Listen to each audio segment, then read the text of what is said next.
We got a lot of shit for posting a little clip on Instagram of, some guys last week saying, yo, we should trade him, but you could say the guy's name. I just don't think he has it anymore. Should any team want Carmelo Anthony? Blasphemous. Yes,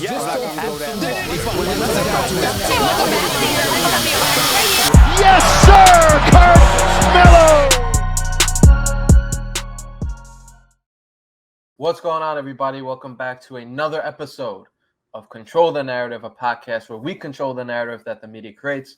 If you're new around here, subscribe to catch our weekly podcast on YouTube, Spotify, Apple Podcasts, and if you're a returner, a subscriber, or better yet, a Control the Narrative member, shout out to everyone in the Discord. We appreciate you. As always, Discord has been bumping lately with very, very up and down season, which we'll get into for a second. But yeah, members have been having a lot of fun in there and venting a lot in there, like I talked about in the Patreon video. So let's get into this episode. This is number 89, almost up to 90.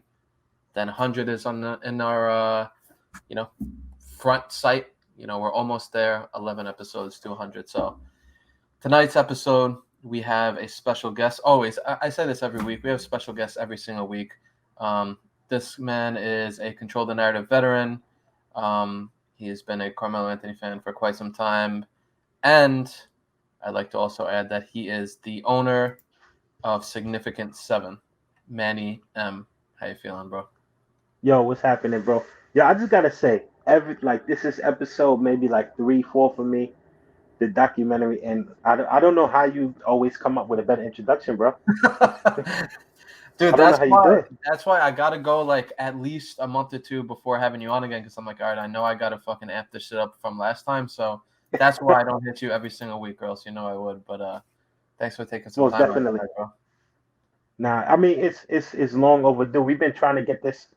I'm gonna say maybe like the last month and a half, and it's like something just kept conflicted with our schedules. But now it's like perfect timing, especially with what's going on with Laker Nation. Yeah, man. Let's get into it. As always, we got to start with Melo. LeBron has been out with an ab strain. We're recording this on Tuesday night. Rumors on the street are that he might be back Friday versus Boston. But either way, he's most likely going to be back Tuesday before the Lakers come to MSG, which I will be attending at. I will be attending, and we are probably going to do something either before or after the game. So for everybody watching or listening, stay tuned to our social media accounts on Instagram or Twitter at CTRL Narrative. We're going to either do a pregame meetup or a postgame meetup. We're going to come, bring some merch. We're going to give some things away, do some cool stuff. So keep an eye out for that. Yo, real quick, sorry to interrupt if you're watching on YouTube or listening on Apple Podcasts or Spotify, but just wanted to let you know that we have merch at Control the Narrative, and it's pretty fire, in my opinion. This is the Pixel Melo t-shirt that I'm rocking.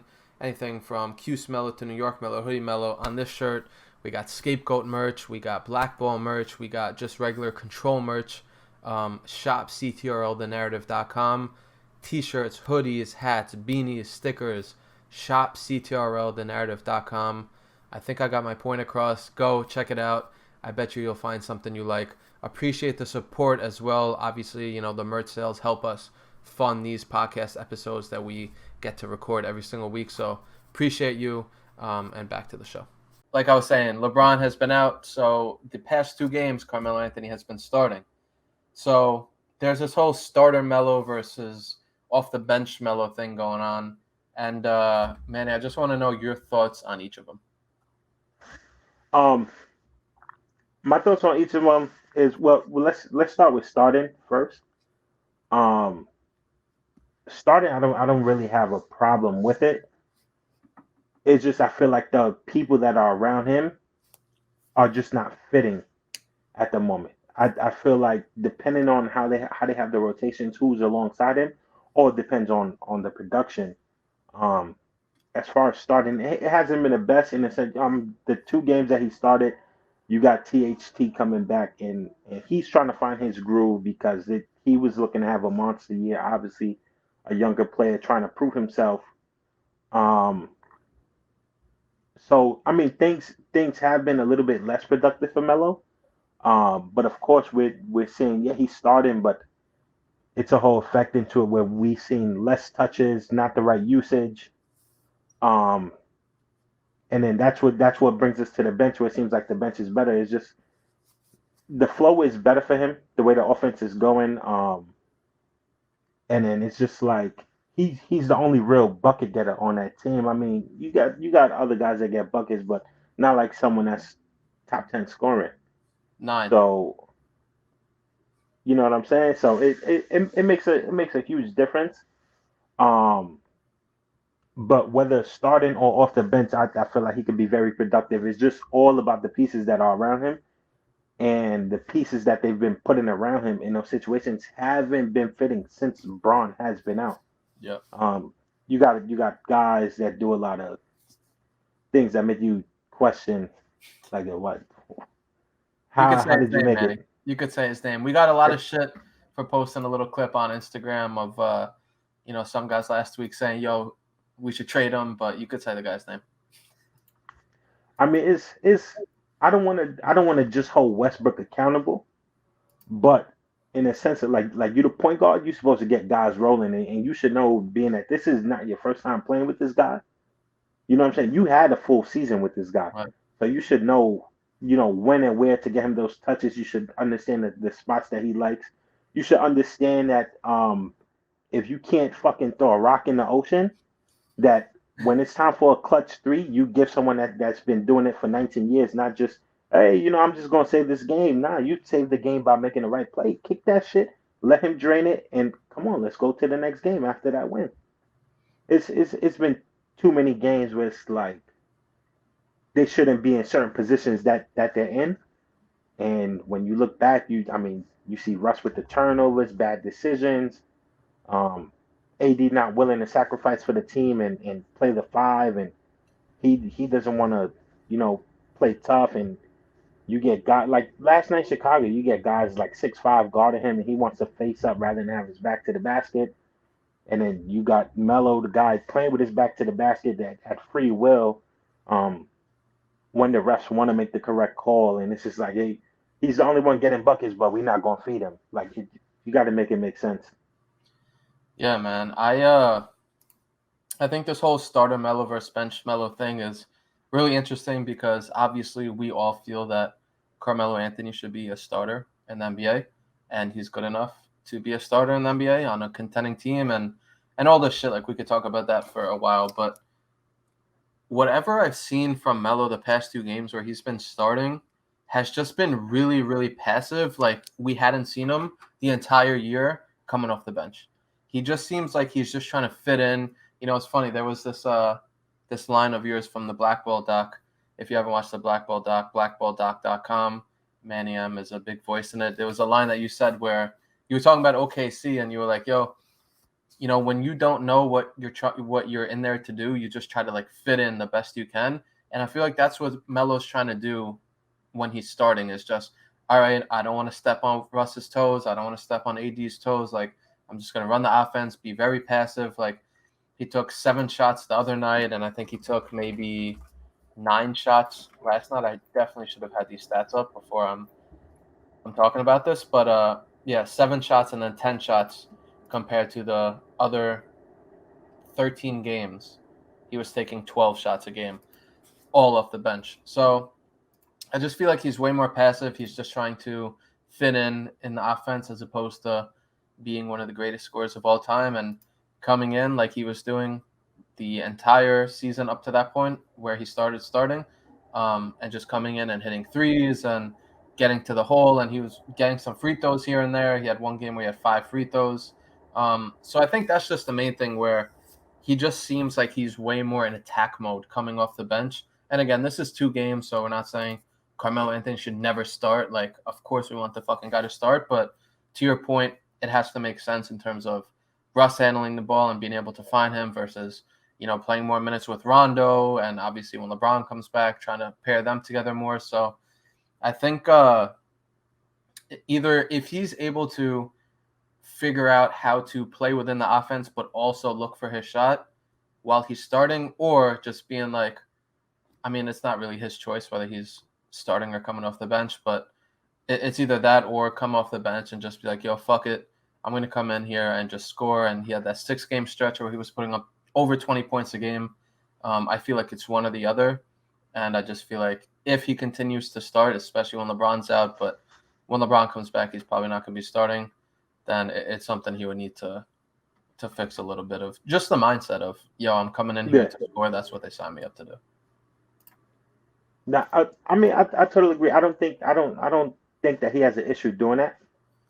Because we've seen him thrive. But again, like I said, it's also about the rotations, the pieces around me personally. I personally like the bench role. I love what he's doing off the bench. I just feel like the rotation should switch a little bit. Yeah. In a sense of where I feel like maybe when he's coming off the bench, instead of subbing Russ earlier, let Russ and AD get going. And I take out Braun. And then once Melo comes in, when it's like, oh, okay, we're starting this second quarter. Let's get Braun with the fresh legs and have him, because Braun is gonna draw the attention, and that's what's been getting Melo those open looks. It's everything has been from, if not Braun, then Rondo. Yeah. I just feel like when he's with that starting lineup, or whether he's with like Malik Monk or like THT or Base, being that those guys are not that great creating their own shot, it's not as much space open for him to operate the way that he does. So it's easier for other teams to double, triple, because it's like we could live with the rest of these guys taking shots. It's not going to do much.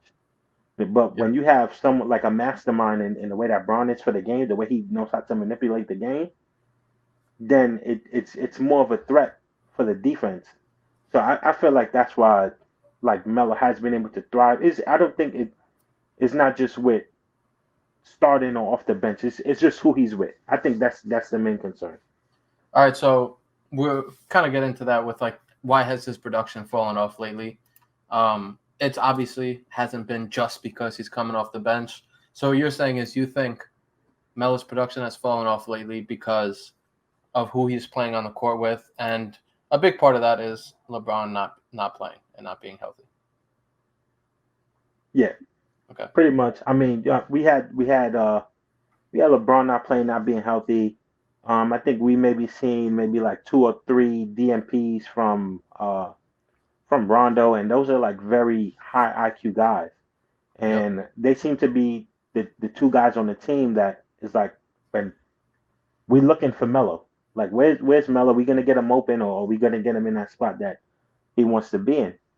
And I feel like Russ as a starting point guard, as someone who has like so much into me personally, I feel like stat pattern. Why not like go for all those assists? And you could get, if you just make the right decision. And then it's like some people playing with Russ, you can only play to one side, because Russ only goes one way, and that's right. So it's like if you're not on that right side, you're not touching that ball once Russ is in control. Yeah, I feel like it's a mix of a lot of things. Like I'm just looking at Melo's stats for this year, and he had a stretch of games where he put up 24, 23, 15, 20, 21, 12, 29, and that was in 6 games. Shot over 51% from the field, shot over 54% from 3. So you look at that, and some of those games were without LeBron. So that's where I'm like, damn, I don't think it's just LeBron or anything. And then he had 2 games off the bench, his last 2 games off the bench, where he shot 25% from the field, 15% from 3. So I just feel like more than anything, to be honest with you, it's just him coming back down to earth where he was shooting fucking 60-something% from 3. And I do think, like, yeah, could he have prolonged that a little bit more? Of course. But at the end of the day, shooting 60% from 3 on the amount of threes he was taking a game, like he was taking 8, 8, 8, 5, 10, 4, 10, 5, 8. So that's a lot of threes every game. It'd be one thing if he was taking 2, 3, 4 threes a game, but he's taking a lot. So To be honest with you, I just feel like he was just so hot and so locked in during those first, 10 games? 11 games during those first 11 games. And just the last 4 games, it's just like, we saw it the last 2 years in Portland where he's going to have some games where he balls out and he's going to have some games where, like this year he goes 1 for 12 and hopefully there's more games where he balls out. And I just think that's where he's at in his career, especially since he doesn't get, 20 shot attempts where it's like, all right, that shit can even out. Like it's not going to even out in a game. It's going to even out over a season. And I think that's one thing that people don't really understand with like, oh, somebody tweeted something. I don't even know if they were serious, but they were like, oh, OKC watched Melo is back. And it's just crazy after like one bad game and like 2 mediocre games that you're going to be like, all right, yeah, this guy's washed again where, it's just the law of averages. And when he was in New York putting up 20 plus shots a game or like close to 20 a game versus when you're in LA coming off the bench primarily, those averages are going to average out in the season versus in the game. Yeah. I due to the fact that you brought that up, OKC Wash Melo is back. If by any chance that person does happen to watch this episode, we see who he's a fan of. And if you saying that a player is washed due to field goal percentage and certain games like that, you might want to reevaluate who's your favorite player. I'm just You saying. saw it, I'm guessing? You saw it? Good shit. Yeah, I literally like right before we got on, I saw it and I'm like, you know what? I'll get you after this. Yeah. I'll get him after this. For those who don't know, the Twitter account that it came from is at RussWest404, Twitter name Brody's Goat. So there you go. Let's bring up those field goal percentages. and see who's watched. Yeah. Dope, man. All right, well, let's get into the team a little bit because the Lakers are, again, I should really start having this shit on hand before I'm coming on to a podcast to record, but they're 8-7. I was going to say 8-6. So they're 8-7 right now. All right, last interruption, because if you're watching or listening to the podcast for this long, you probably fuck with us. And if you fuck with us, you'll probably fuck with all the perks that you get from being a Control the Narrative member, whether that's access to our invite-only Discord where we're talking basketball all the time, or opportunities to join the next episode of Control. So whenever we need a guest, I go in our Discord, I say, yo, who's free? Who wants to hop on the next episode? And I pick from there. You get 20% off merch forever, and then you also get member-exclusive merch, all by being a member. Tiers start at $2 a month. So if you fuck with us, go check out a membership, CTRLthenarrative.com, and I will see you in the Discord. All right, back to the show for good. They are 7th in the West. Obviously, very, very early. We're not even a quarter way through the season, but is this what you expected from the Lakers so far? Do you think, offensively they could be better, defensively they could be better? Do you feel like they're right on track with what you expected? Like, what are your thoughts on how the Lakers have played this year in terms of what you expected before the season started? To be honest, I think they're right on track. You know what I'm saying? It's not anything to really panic over yet. Like you said, it's very early in the season. On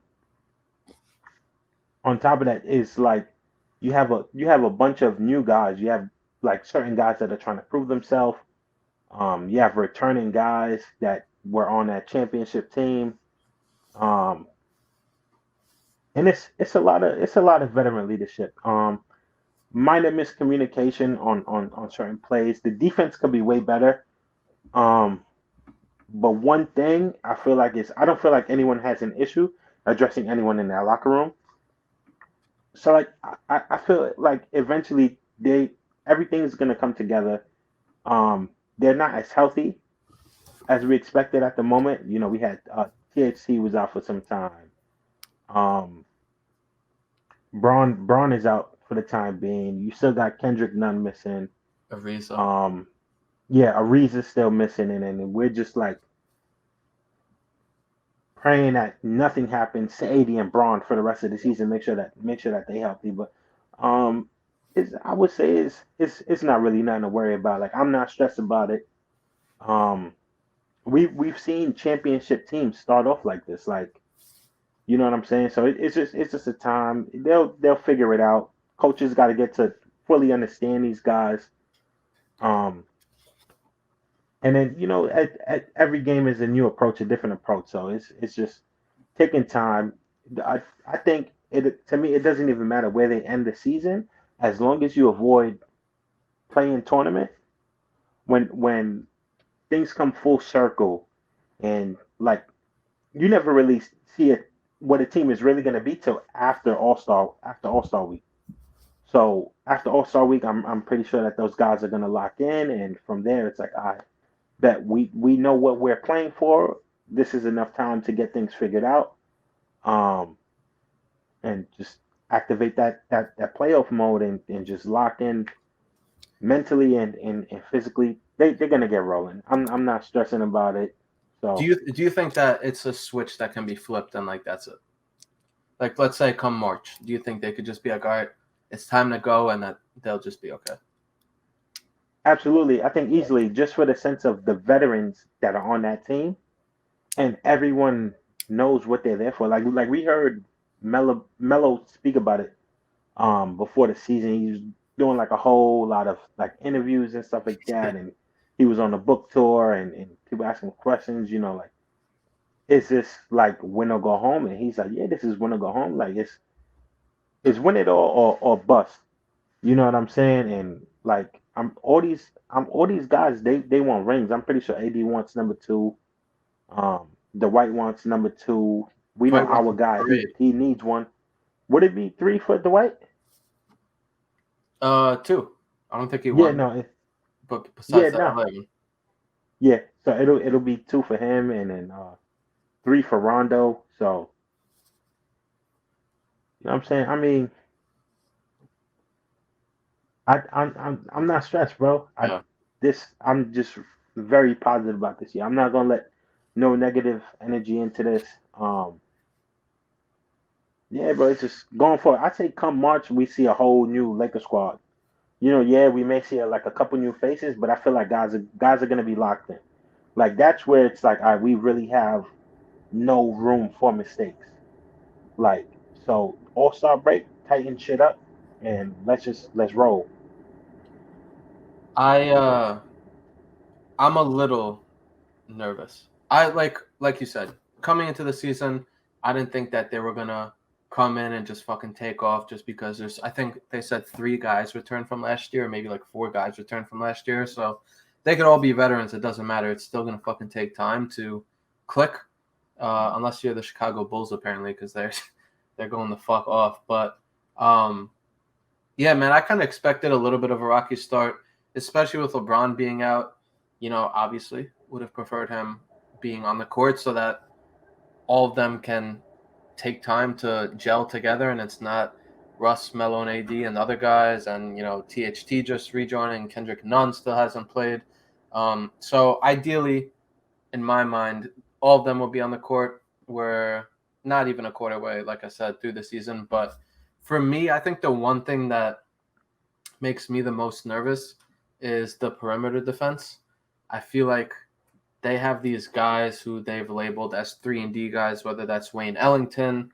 THT is not really a 3-and-D guy, but just athletic guards. Russ, I till this day, I still don't understand how Russ isn't a lockdown defender. He's one of the most fucking athletic players in history, and he's not a good defender. Like, obviously, it has a lot to do with effort and shit, but still, he should be a way better defender. So just the rate that guys are getting in the paint against this Lakers team. And latest example was last night versus Chicago where Billy Donovan, I never thought I would say this, Billy Donovan out-coaching someone. Frank Vogel got his ass out-coached where all he was doing the entire first half was just the 4 or the 5 take that guy out of the paint, set a screen, and the guards would just blow by Westbrook, would blow by Monk, would blow by Ellington. It didn't fucking matter. They would just blow by and have an easy layup or just a quick little drop-off for a dunk. How many fucking N1s did Derrick Jones Jr. get last night? So Yeah. to me, that's the one thing that concerns me is I don't know if Wayne Ellington or Russell Westbrook or Monk or THT is just going to become a better defender after the All-Star break, I feel like they need a really good perimeter defender. Don't really have anybody in mind, but just really think that is the one thing that I'm like, yeah, of course, after the All-Star break or like hopefully a little bit before that, they'll be like, all right, like we need to start pushing our shit or whatever the case is. But just the perimeter defense has been kind of scary to me, where I'm just like, fuck, I don't know if this will get better, if this is a switch that can be flipped after the All-Star break. Nah, I mean, 100%. That's something that I could agree on. Um, but as far as defense, I mean, like I said, time will come with guys lock in. Um, December 15th, trades can start happening. Um, I feel like right now the focus is not really defense because a lot of Definitely people not. are playing for minutes at this moment. They try, hey, I could play over this guy. Look, I could do this, I could do that. Because I feel like for this team, it's only four guys that legit. It's like, yo, these are your minutes, and you guys are good. Like, don't worry. And that's Braun, Russ, AD, and Melo. Um, Once Ariza comes back, though, I feel like we can see an improvement in the defense. I was speaking about this the other day to a couple people from Twitter, and I'm like, I don't know if it's just me. Maybe it is just me. Um, I like Gary Trent Jr. for this team. Like, if they could find a way to bring him in, like, I'm all for it. I All love Gary. for it. Uh, by any means, make it happen. Take the Bays, THT. But Gary Trent got paid, so that's the only way I'm like, I don't know if that's even possible. I know that the Raptors gave him a bag. Yeah, I mean, of course, if the contract got a match, hey, I don't even mind. Russ, as long, but it can't just be Gary Trent. It's gonna have to be someone that's like actual like point guard.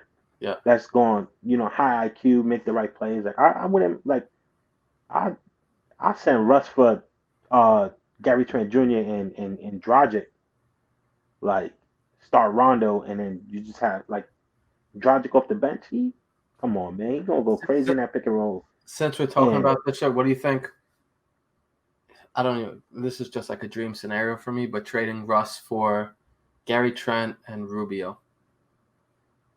Gary Trent and Rubio, And obviously you throw even in other pieces too, but yeah, I mean, if even that works, and it's nothing against Russ, for me it but is. it's just like, yo, listen, if you can't get it done, you can't get it done. You had way too much opportunity. Like you, arguably, you forced Durant to leave out. You know what I'm saying? Um, then you look, Houston trades CP, and they get Russ. Rockets get better. OKC it was like a 1 game difference between their teams, and you look at the rosters like, oh shit, like OKC didn't even, they weren't expected to even be in the playoffs. Then he gets traded to Washington. Washington did like what did they make the play-in? Don't think so. Listen, I have no idea what they did, Don't think so. but I know that he's gone now, and they're a way better team. Yeah, they did. They were the 8th seed. AFC, and like, don't get me wrong, like Russ is a great player. It's just the decision making. But like I said, there's a whole lot of time for growth, and we'll see things develop and change with time. But they're gonna be good. Trust me. All right, let's get into that backcourt. Speaking about growth and young guys, THT, Monk, both pretty young. Bazemore, not too young, but those three guys I think is really interesting because the Lakers' backcourt right now, Rondo is getting minutes pretty consistently. Westbrook is obviously getting minutes pretty consistently. And Wayne Ellington, I think, has done a really good job on both ends for the most part. He's not a great defender for all these 3-and-D shits, but he's been shooting the ball well, and he's played solid defense. So I feel like Bazemore, THT, and Monk are going to be fighting for minutes. And, like, THT might have some consistent minutes too, because obviously he's been starting, so I feel like they really believe in him. But out of those three guys, THT, Monk, and Bazemore, I think I know your answer. I think it's aligning with mine. But where do you rank those guys if you had, 30 minutes to, let's say 40 minutes to divide between the three of them? Bazemore, THT, and Monk. How would you do that? How would you divide that up? Between Bazemore, THT, and Monk. Well, number one is THT and Monk have the upper hand for me because I feel like they could do more in the sense of putting the ball on the floor and creating a shot.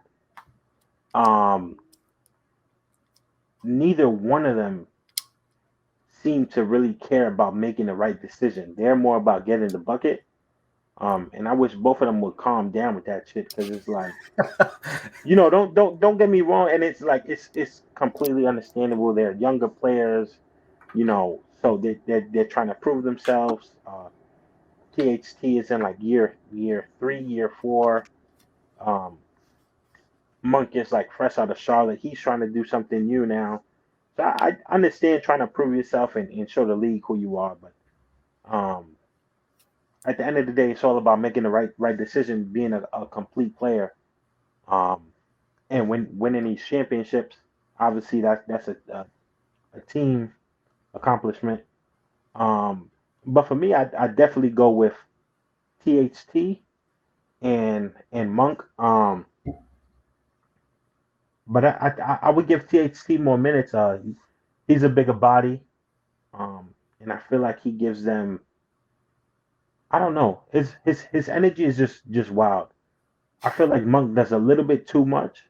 You know what I'm saying? I feel like THT could calm down. I feel like all the shots, everything that he was doing with the last 2 games is just like trying to get that rhythm because he's coming back. I can see that. Monk is just like I'm gonna look at you, you're open, and it's cool. I'm gonna shoot it. It don't matter. But yeah, it would definitely be those 2 guys for me. With THT getting more minutes. All right, so give me like a specific. Is it 30 minutes THT, 10 Monk? Is it 25, 15? Is it 35, 5? Give us like a minute breakdown of how you. Is it Bazemore 0? Would you play Bazemore 5 minutes? Baze is all gonna depend on what's needed at the floor at the time. I feel like out of the 3, he's probably the best defender. So it honestly depends on what's happening that night. But more or less, it'll probably be in a sense of I would probably do the 25-15, THT with the 25, Monk with the 15. It makes more sense. THT is more familiar with the offense. He's been around with those guys longer, and we've seen the work that he put in the off summer with, just getting better, shooting the ball better, getting into game playing shape. So I hands down, I think he deserves that. He deserves that. I give that to him. I'm not going to take too much from the young guy. I'm not mad at that at all. I think I agree with you. I think THT is the best overall player between them. I think there's going to be nights where Monk has it going, and you just ride him. Pause. You look at THT's 3-point percentage. Obviously, he's played 2 fucking games. So rookie year, 30.8% from 3. Last year, 28.2. And this year, 35.7. Again, we're 2 fucking games into his season. But I feel like he can put the ball on the floor. And, he's looked off Melo a few times. But I feel like he is just more willing of a passer. Monk will have his times where, like, they want him to shoot the ball. And, he has it going that night. He's hitting half-court shots, doing shit like that. But at the end of the day, I feel like THT for this team on most nights, like you said, some nights they'll need this, some nights they'll need that. But overall, I was thinking about going 30-10, and then I was like, you know what? When Manny said 25-5, I think that sounds good. But then I thought about it again, and I think I'm going to do 25-10. Sorry, 25-12. And 3, I'm going to give Bazemore 3 minutes at the end of the game because the Lakers will hopefully be up by like 25 at that point. And Bazemore is the one they care about the least, to just throw him in the last few minutes for garbage time. But yeah, man, I think I like Monk. I think Monk's good. I think he is a fucking flamethrower when he gets that shit going, that shot going. I just feel like those three are going to be fighting for minutes. And like the thing about the Lakers backcourt is they're kind of deep, but none of the guys are special. Like Bazemore's not special, THT's not special, Monk's not special. It almost reminds me of in New York when they had Shumpert, JR, and Hardaway.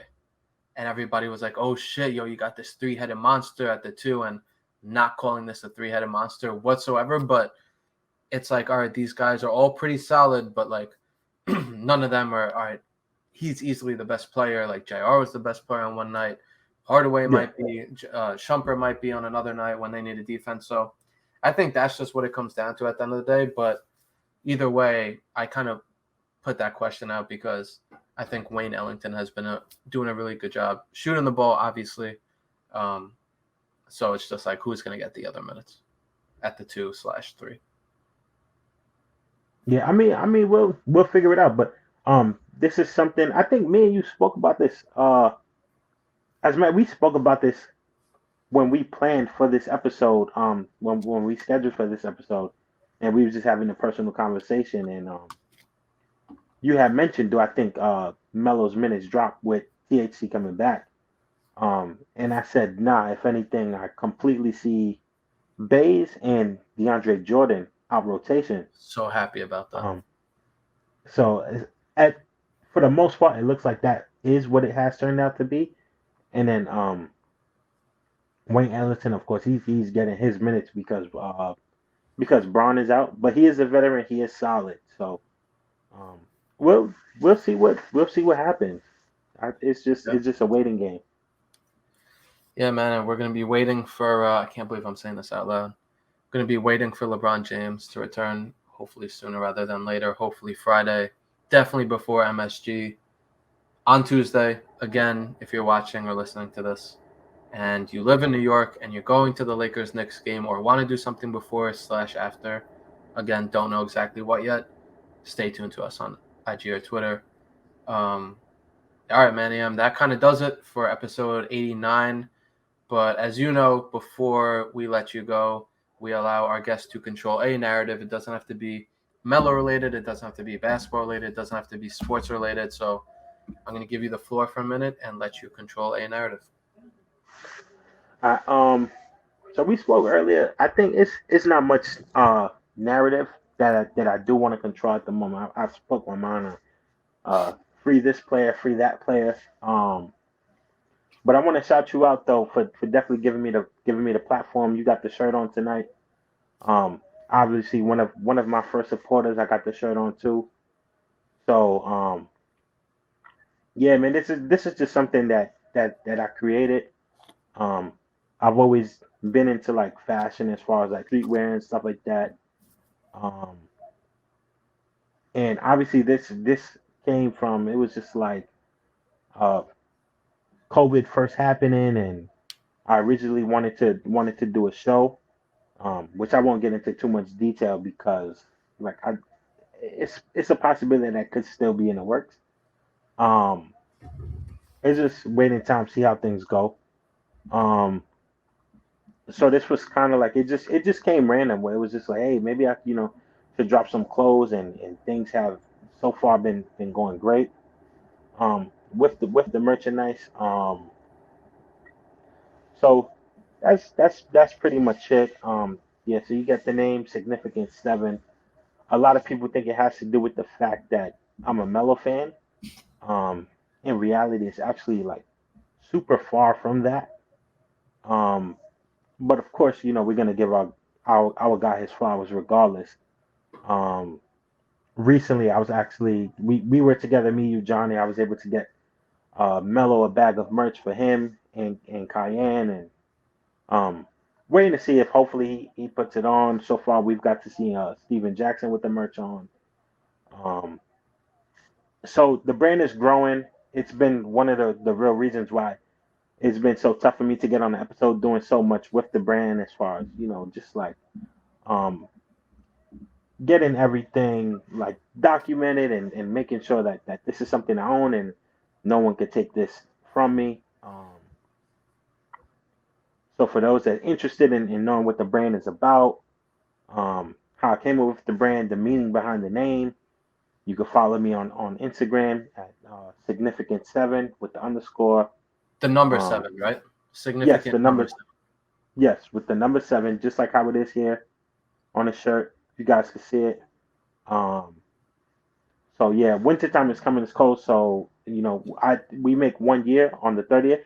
So like a whole Congrats. ton of shit is gonna be coming out that I'm working on, bro. Thank you. Um, but yeah, bro, it's something like I'm really taking serious, making sure we're not, just giving people that support some BS material or just throwing anything out just cause like I for a long time I'll test like a whole bunch of different things, make sure it's right um before I send anything out. So yeah, whoever want to rock with me, feel free, man. Like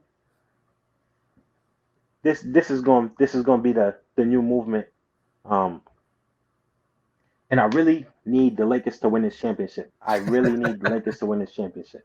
That's all I got to say because I have like a special shirt designed um for when they do win this championship, and it's specifically gonna be for our Melo community.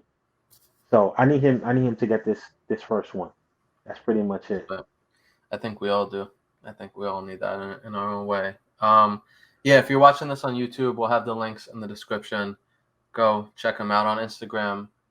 You on Twitter too, you said, or no? Twitter not yet. So Instagram. far it's just been the Instagram, but Got it. I'm pretty sure we'll get with the Twitter soon. I'm Okay. waiting for some paperwork to get back to me, and then we'll be with the website and everything. Dope. All right. So YouTube description, Significant7. Go give Manny a follow. Good dude, control veteran, long-time supporter. Manny M, we appreciate you for taking some time out. Hop on episode 89, bro. Anytime, my brother. I'm here.